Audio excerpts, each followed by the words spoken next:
Hello students, क्या हाल चाल है आपका। सब ठीक ठाक, सब एकदम मस्त। तो पिछले केमिकल काइनेटिक्स के वीडियो में हम लोग rate of reaction, basically rate of reaction देखे थे क्या होता है ना। एक आध क्वेश्चन भी किए थे।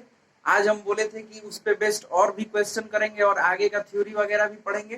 तो देखिए ये दूसरा क्वेश्चन है। क्या बोल रहा है, in the following reactions 2H2O2 से 2H2O plus O2 rate of formation of O2 is 36 gram per minute. What is rate of formation of H2O और दूसरा what is rate of disappearance of H2O2, ये आपको बताना है इन मोल पर minute. आपको answer किस चीज में देना है, मोल पर मिनट में। तो सबसे पहले आप वीडियो को पॉज करके अटेम्प्ट करेंगे, तभी सॉल्यूशन देखेंगे। तो देखिए हम सॉल्व करने जा रहे हैं। तो ये रिएक्शन गिवन है 2H2O2 से 2H2O प्लस ऑफ O2। तो यहां देखिए इसके लिए क्या लिख सकते हैं हम लोग, rate of reaction is equal to minus of 1/2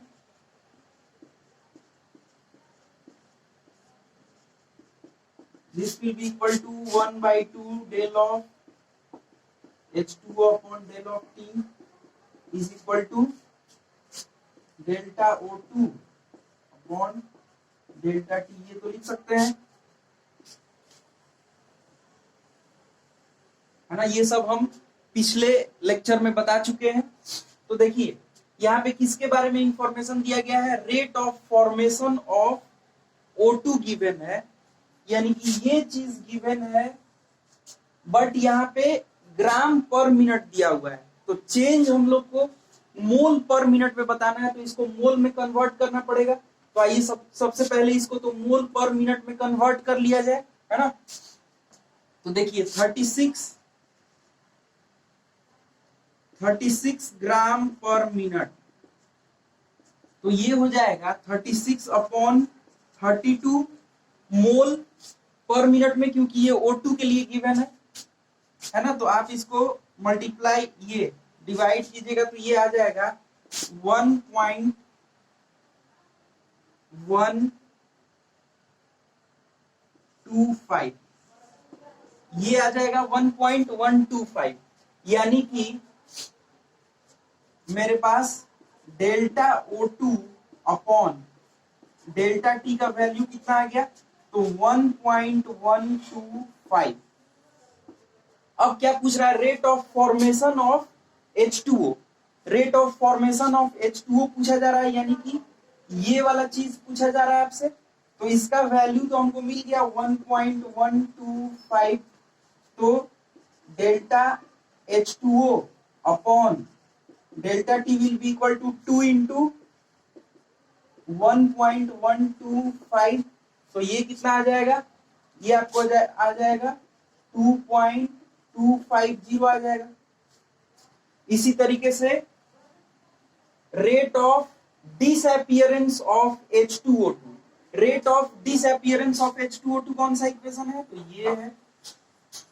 तो इसके लिए हम क्या करेंगे,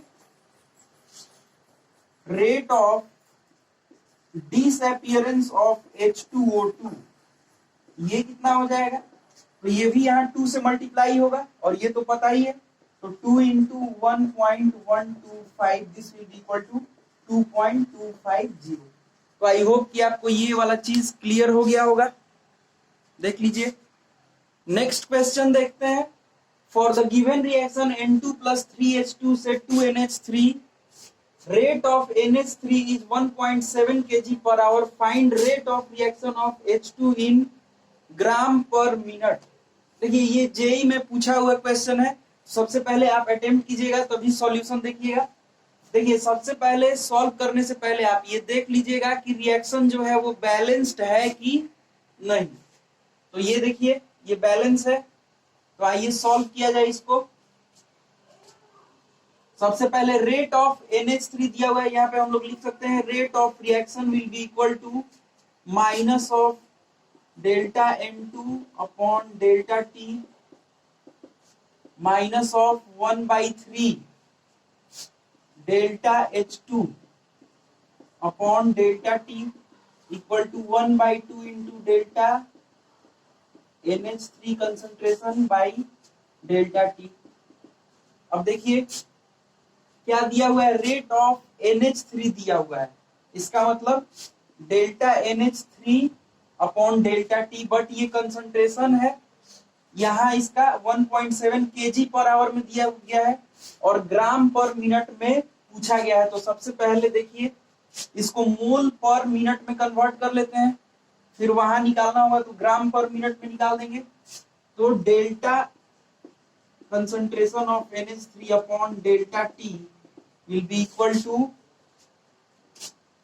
देखिए 1.7 kg है, तो इसको ग्राम में कन्वर्ट करेंगे तो 10⁻³ से मल्टीप्लाई करना पड़ेगा।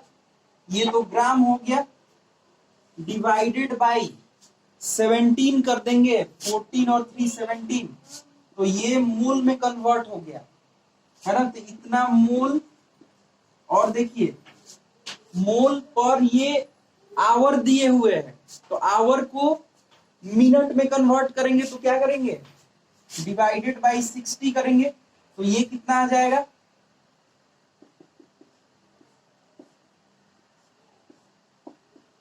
Ten to the power 2 by ये 100/60 आ गया। इसका मतलब 10/6 मोल, ये तो मिनट में है तो मोल पर मिनट आ गया। क्या रेट ऑफ NH3 या rate of formation of NH3 का इक्वेशन ये आ गया। अब हमको क्या निकालना है, find rate of reaction of H2 इन ग्राम पर मिनट। इसका मतलब क्या है, ये चीज निकालना है, यानी कि क्या निकालना है आपको, rate of disappearance of H2 इन ग्राम पर मिनट। तो यहां से ये क्या हो जाएगा बताइए, minus of del H2 upon delta T will be equal to, ये वाला पार्ट इधर जाएगा तो ये कितना हो जाएगा, 3/2 इंटू 10/6 मोल पर मिनट। अच्छा मोल पर मिनट, तो ये देखिए 2 और ये हो गया आपको 5। अब ये मोल पर मिनट में आया है, हमको क्या करना है, ग्राम पर मिनट में आंसर निकालना है। तो 5/2, देखिए मोल ग्राम में कन्वर्ट करने के लिए क्या करेंगे, इसके मोलिकुलर वेट से मल्टीप्लाई करना पड़ेगा, तो इसका 2 हो जाएगा, तो 2 ग्राम पर मिनट। तो यहां से 2 से 2 कैंसिल आउट, इसका मतलब 5 ग्राम पर minute will be the answer. I hope आपको समझ में ये चीज आ गया होगा।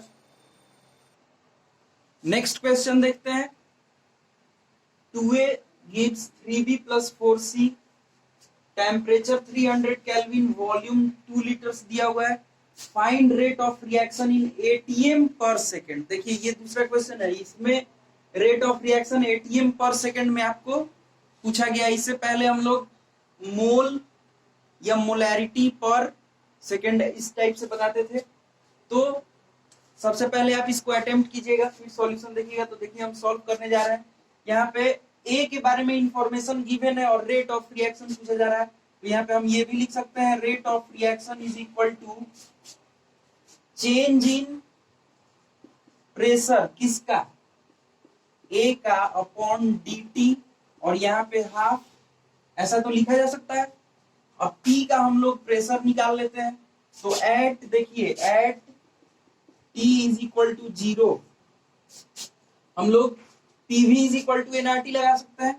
तो PV is equal to nRT, तो प्रेशर क्या हो जाएगा, तो नंबर ऑफ मोल्स कितना है, 10 है, R हो गया 1/12 इंटू टेम्परेचर हो गया 300 केल्विन, डिवाइडेड बाई वॉल्यूम कितना दिया हुआ है, तो 2 लीटर दिया हुआ है, 2, ये देखिए ये 5 हो गया आपका, तो ये कितना हो गया, 125 ATM हो गया। ठीक है, at t is equal to 10 second, इस टाइम पे भी हम लोग प्रेशर कैलकुलेट कर सकते हैं। तो प्रेशर इज इक्वल टू क्या हो जाएगा, nRT अपॉन v। तो लगा दीजिए 10 सेकेंड पे नंबर ऑफ मोल्स कितना है, तो 5 इंटू 1/12 इंटू टेम्परेचर कितना है, तो 300 divided by volume, volume 2 litre है। तो यहां भी आप ये कितना हो जाएगा, ये 25 यानी कि 125/2, तो ये कितना हो गया 62.5 आ जाएगा, है ना। ये इतना एटीएम आ गया। अब rate of reaction is equal to 1/2 into change in pressure. देखिए change in pressure, rate of reaction, sorry यहाँ पे माइनस होगा क्योंकि क्या हो रहा है, ए तो डिसअपियर हो रहा है ना, तो यहाँ माइनस भी लगेगा। तो यहाँ पे हम लोग क्या करेंगे, यहाँ पे माइनस लगा दिया, है ना। माइनस ऑफ हाफ इंटू क्या लिखेंगे, चेंज इन प्रेशर कितने का है,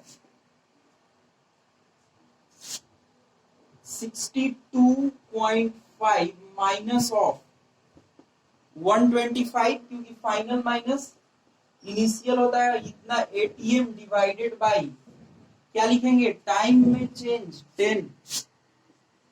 तो ये देखिए ये क्या आ जाएगा, यहां भी माइनस आएगा, तो minus of minus 62.5 divided by 2 into 10 आ जाएगा। तो ये देखिए ये तो प्लस हो गया एटीएम पर सेकेंड। तो ये देखिए ये क्या आ जाएगा, 6.25/2 एटीएम पर सेकेंड। तो ये इसका आंसर हो जाएगा। आई होप कि आपको ये चीज समझ में आ गया होगा। नेक्स्ट क्वेश्चन देखते हैं। Find instantaneous rate of reaction at t is equal to 10 second. देखिए ये कंसंट्रेशन वर्सेस टाइम का ग्राफ दिया हुआ है, आपसे इंस्टेंटेनियस रेट पूछा जा रहा है कब, t is equal to 10 second पे। तो इंस्टेंटेनियस रेट कैसे निकालेंगे, t is equal to 10 second पे, तो यहां पे हम लोग एक टेंजेंट खींच देंगे, है ना, and this will be equal to dy by dx। Rate क्या हो जाएगा भाई, change in y by change in x। क्यों, क्योंकि ये चेंज इन कंसंट्रेशन है, कंसंट्रेशन y पे बनाया हुआ है और x पे टाइम बनाया हुआ है, तो यही dy बाई dx है, यानी कि change in concentration upon change in time. तो देखिए t is equal to 10 seconds पे चेंज कंसंट्रेशन में कितने का हो जाएगा, तो ये वाला हो गया 20 अपॉन यहां पे कितना हो जाएगा, तो 15 हो जाएगा। This is molar per second. तो ये क्या आ जाएगा, 4/3 मोलर पर सेकेंड आ जाएगा। आई होप कि आपको ये चीज समझ में आ गया होगा। ये देखिए, find average rate of reaction between the time interval 5 to 15 minutes. Average rate निकालना है कहां से कहां तक, 5 मिनट से लेके 15 मिनट तक। तो हम क्या करेंगे, देख लेंगे कि 5 मिनट पे कंसंट्रेशन क्या था। तो देखिए 5 मिनट पे कंसंट्रेशन कितना था, 0.03 मोलर था, और 15 मिनट्स पे क्या हो गया, तो 0.01 हो गया। तो यहां भी हम लोग रेट लिख सकते हैं, रेट dy अपॉन dx। तो इस टाइम इंटरवल के दौरान चेंज कितने का है, तो 0.03 माइनस ऑफ 0.01 डिवाइडेड बाई 5 से 15 मिनट गया है, तो 15 माइनस ऑफ 5, तो ये कितना हो जाएगा 0.02 अपॉन 10। तो ये कितना आ जाएगा 0.002 मोलैरिटी पर मिनट, मोलर पर मिनट। तो आई होप कि आपको ये दोनों क्वेश्चन क्लियर हो गया होगा। आप इसको ऐसे भी लिख सकते हैं 0.002 मोल पर लीटर पर मिनट। तो आगे बढ़ा जाए तो देखिए रेट ऑफ रिएक्शन के बेसिस पे जितने टाइप के भी प्रॉब्लम हो सकते थे वो हम आपको करा दिए। तो आगे बढ़ते हैं हम लोग। अब देखिए on the basis of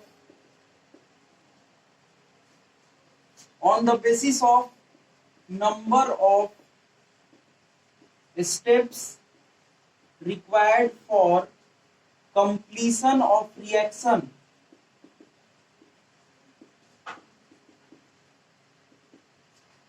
on the basis of number of steps required for completion of reaction can be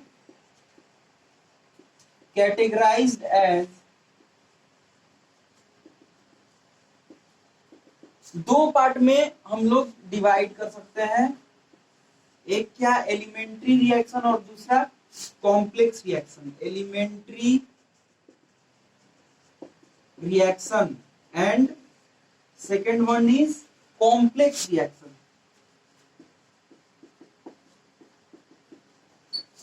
अब ये क्या चीज है, ये हम क्या बोल दिए। देखिए कोई कोई जो रिएक्शन होता है वो सिंगल स्टेप में ही कंप्लीट हो जाता है और कोई कोई रिएक्शन जो होता है एक से ज्यादा स्टेप में कंप्लीट होता है। तो कितने स्टेप में रिएक्शन कंप्लीट हो रहा है उसके बेसिस पे दो कैटेगरी में डिवाइड किए हैं, elementary reaction and complex reaction. Elementary reaction those reactions which get completed in single step. और कॉम्प्लेक्स रिएक्शन क्या होता है, those reaction which took more than one step for its completion। ठीक है। अब देखिए केमिकल इक्विलिब्रियम में हम लोग जो रिएक्शन पढ़ते थे वो सिर्फ और सिर्फ एलिमेंट्री रिएक्शन था, लेकिन केमिकल काइनेटिक्स में हम लोग को कॉम्प्लेक्स रिएक्शन भी देखना है। इसका भी मैं तो एलिमेंट्री रिएक्शन वो रिएक्शन है जो सिंगल स्टेप में कंप्लीट होता है और कॉम्प्लेक्स रिएक्शन वो रिएक्शन है जो एक से ज्यादा स्टेप लगता है, 2 स्टेप 3 स्टेप या जो भी स्टेप लगे, है ना। तो देखिए हम लोग आगे बढ़ते हैं। सबसे पहले एलिमेंट्री रिएक्शन का बात कर लिया जाए तो फॉर एलिमेंट्री रिएक्शन के लिए रूल है क्या, जिसको हम लोग बोलते हैं लॉ ऑफ मास एक्शन।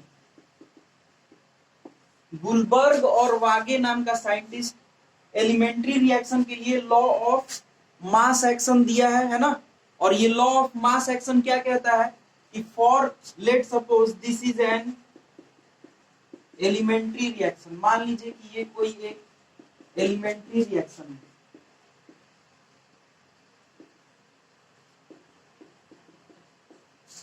तो according to Guldberg and Waage rate of reaction will be directly proportional to product of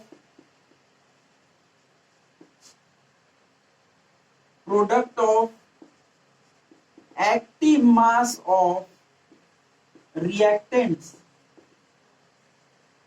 raised to the power their stoichiometric coefficient। Elementary reaction के लिए रेट लिखने का क्या रूल दिया गया है, तो rate of reaction will be directly proportional to product of active mass of reactants raised to the power their stoichiometric coefficient. ये चीज आप केमिकल इक्विलिब्रियम में भी पढ़े हुए हैं। और केमिकल इक्विलिब्रियम में हम लोग सिर्फ और सिर्फ एलिमेंट्री रिएक्शन का ही बात करते हैं। तो देखिए यहां पे क्या हो जाएगा, rate of reaction will be directly proportional to active mass, यहां पे इन सब का कंसंट्रेशन होगा, आप जानते होंगे। तो रिएक्टेंट ए है तो concentration of A raise to the power its stoichiometric coefficient है ना, और बी का उसी तरीके से एक्टिव मास बी का कंसंट्रेशन, तो concentration of B raise to the power its stoichiometric coefficient which is equal to B. तो यहां हम लोग रेट लिख सकते हैं, is directly rate is equal to k into concentration of A to the power small a concentration of B raised to the power small b, ये हो गया रेट। हियर यहां पे जो A है, A is called order of reaction,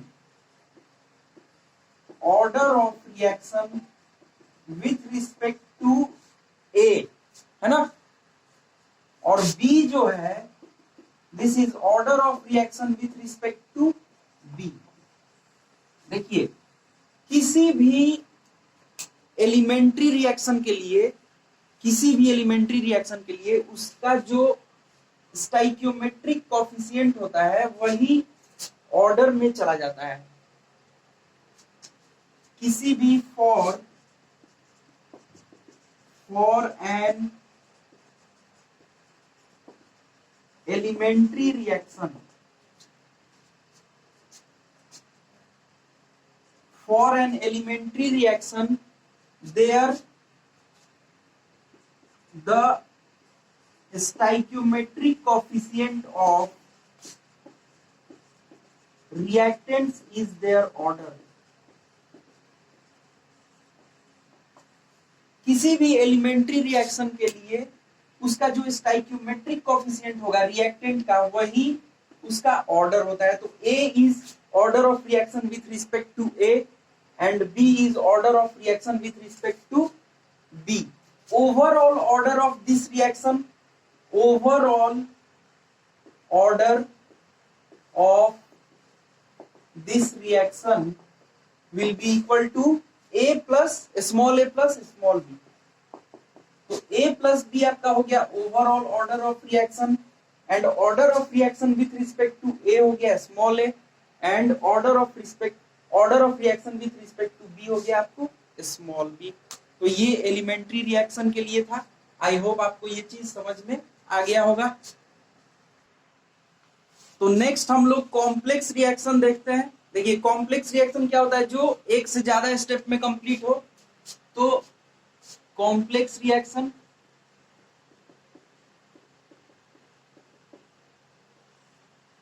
जैसे मान लीजिए कि ये A से B एक एलिमेंट्री रिएक्शन है, फिर आपको B के बाद B से C बन रहा है, और ये C से फिर D बन रहा है। ये सब का सब एलिमेंट्री रिएक्शन है।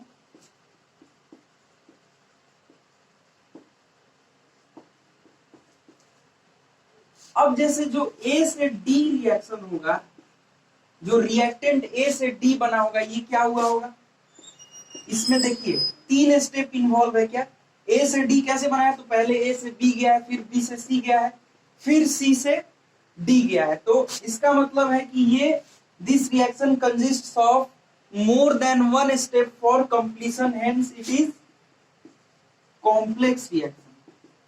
अब ये एक क्या है, कॉम्प्लेक्स रिएक्शन कहलाएगा A से D, क्योंकि ये 3 स्टेप में कंप्लीट हुआ है ना। तो a complex reaction, a complex reaction is made of elementary steps।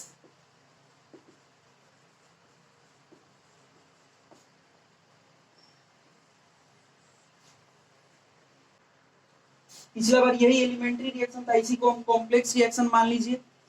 तो यहां पे लिखेंगे rate will be directly proportional to concentration of A raise to the power x and concentration of b raise to the power y। अब देखिए ये x a के बराबर हो भी सकता है, नहीं भी हो सकता है, y b के बराबर हो भी सकता है, नहीं भी हो सकता है, कुछ कह नहीं सकते है ना।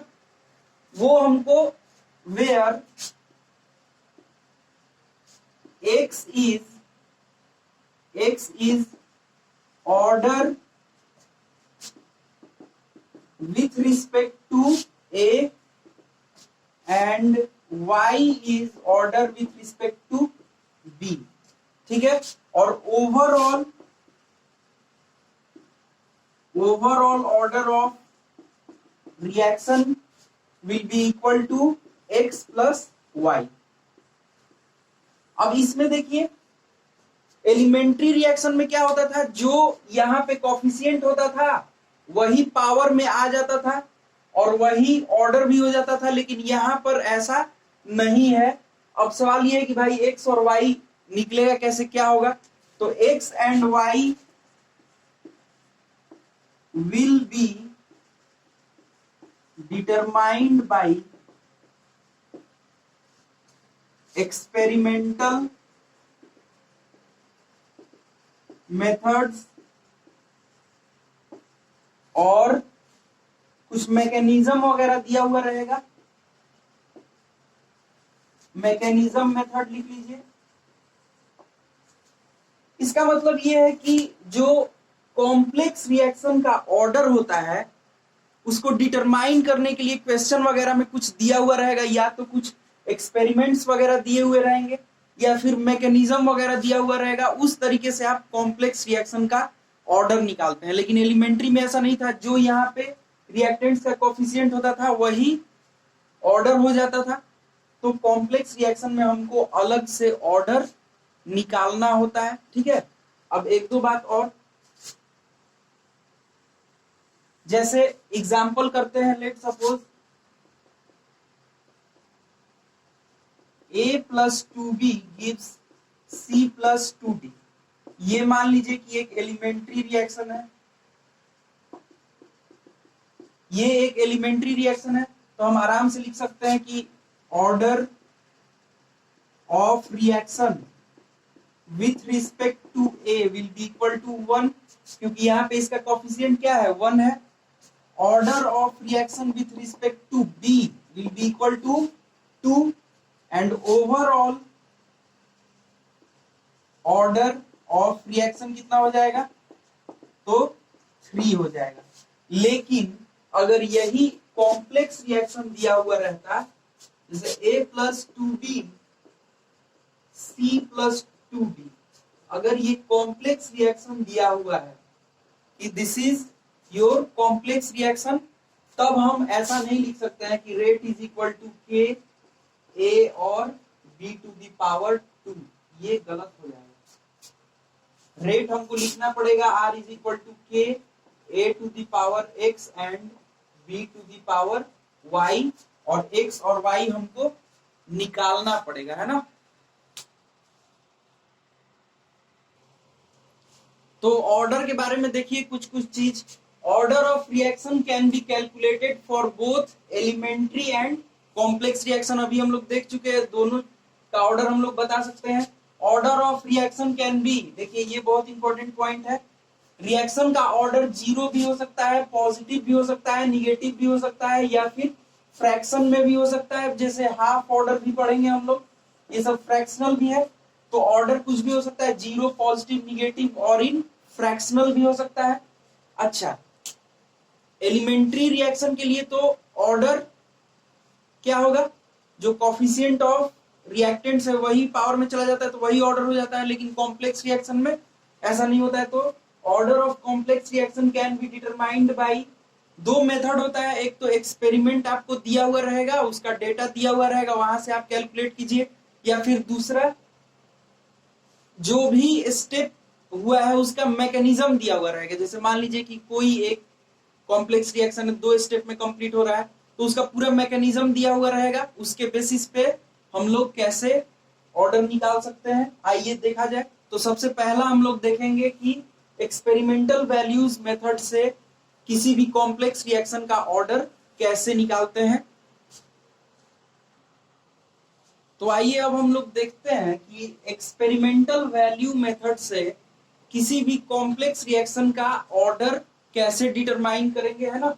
जैसे ये क्वेश्चन दिया हुआ है, अब इसमें पूछा गया कि बताइए भाई overall order of reaction is equal to what. ठीक है, तो देखिए इसमें 3 एक्सपेरिमेंट दिया गया है कि भाई एक्सपेरिमेंट 1 में जब ए का कंसंट्रेशन 0.01 लिए हैं और बी का कंसंट्रेशन 0.01 लिए हैं, तो रेट जो है वो 10 to the power -4 sorry 10 to the power -3 molar per second आया है। उसी तरीके से 2 रिएक्शन और दिया हुआ है। अब इसके बेसिस पे हम लोग ऑर्डर कैसे निकालते हैं, तो जरा देखिए इसको ध्यान से हम सॉल्व कर रहे हैं। और इस टाइप का क्वेश्चन जेई मेन वगैरह में तो बहुत पूछा जाता है, जेई मेन हो, मेडिकल हो, एडवांस वगैरह में भी, तो इसको बहुत ध्यान से देखिए, बहुत आसान भी है।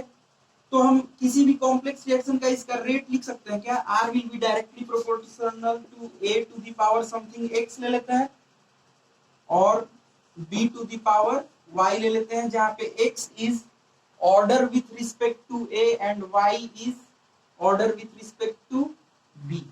अब देखिए, अब दो का पेयरिंग बना लेते हैं और उसको डिवाइड करेंगे, है ना। जैसे देखिए पहला हम ले लेते हैं, मान लीजिए कि 1 और एक्सपेरिमेंट 1 और 2 ले लेते हैं, है ना। एक्सपेरिमेंट 1 और 2 ले लेते हैं, तो इसमें क्या लिखेंगे, फ्रॉम एक्सपेरिमेंट 1 से हम क्या लिख सकते हैं, R will be equal to K to the power A to the power X और B to the power Y तो लिख ही सकते हैं। तो देखिए इस बार A का कंसंट्रेशन कितना है, तो 0.01 X और B का कंसंट्रेशन भी 0.01 टू दी पावर Y है। ठीक है, इसी तरीके से एक्सपेरिमेंट 2 से क्या निकला, तो R इज इक्वल टू क्या लिख सकते हैं इसी तरीके से, बताइए, R is equal to K into 0.02 to the power X। ठीक है, और यहां पे क्या लिखेंगे, 0.01 टू द पावर Y। ये है R1 एक्सपेरिमेंट और ये हो गया आपको R2।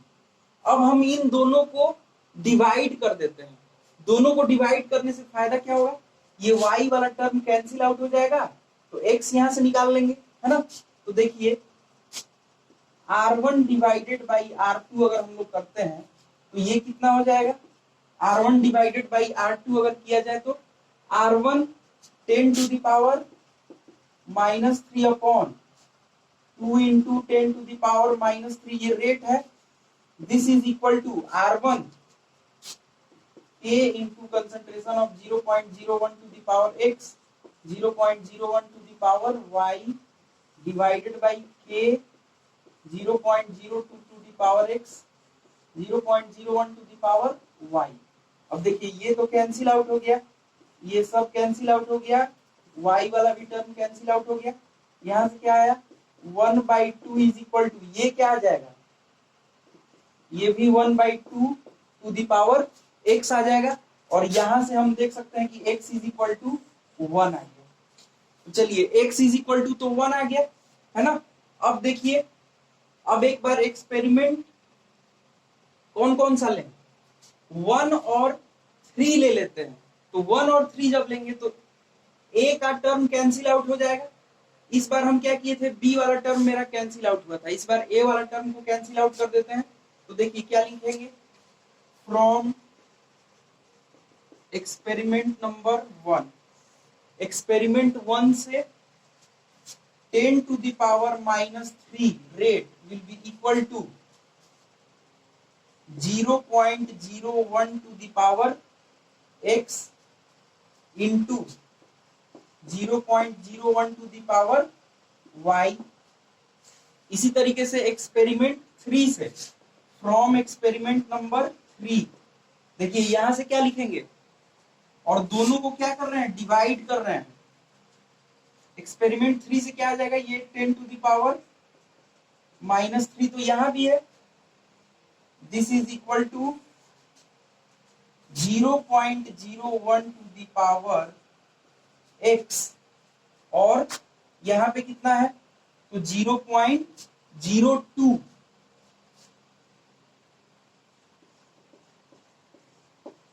तो यहां से देखिए ये कैंसिल आउट हो गया, ये x का टर्म भी कैंसिल आउट हो गया, है ना। इसका मतलब यहां से क्या आया, यहां से आया 1 is equal to 1/2 to the power y आ गया, ठीक है। इसका मतलब y will be equal to 0 होगा, तभी तो ऐसा होगा, है ना।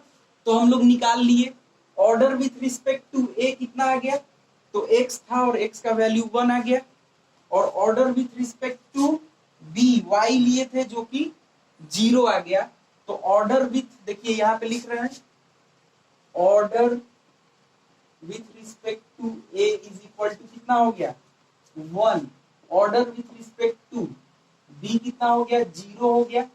And overall order of reaction is equal to 1 plus 0 is equal to 1। तो आई होप कि आपको ये चीज समझ में आ गया होगा, एक बार थोड़ा देख लीजिए।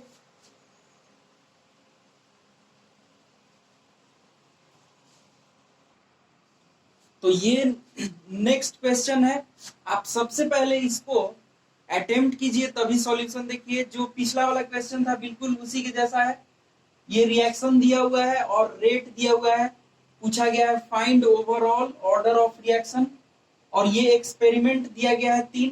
तो हम इसको सॉल्व करने जा रहे हैं। देखिए सबसे पहले हम लोग को पेयरिंग करना है, तो किसका किसका पेयरिंग किया जाए, देखिए एक्सपेरिमेंट 1 और 2 का पेयरिंग करेंगे तो H2 वाला टर्म कैंसिल आउट हो जाएगा, और 2 और 3 का पेयरिंग करेंगे तो NO वाला टर्म कैंसिल आउट हो जाएगा, है ना, जैसे पिछले क्वेश्चन में किए थे।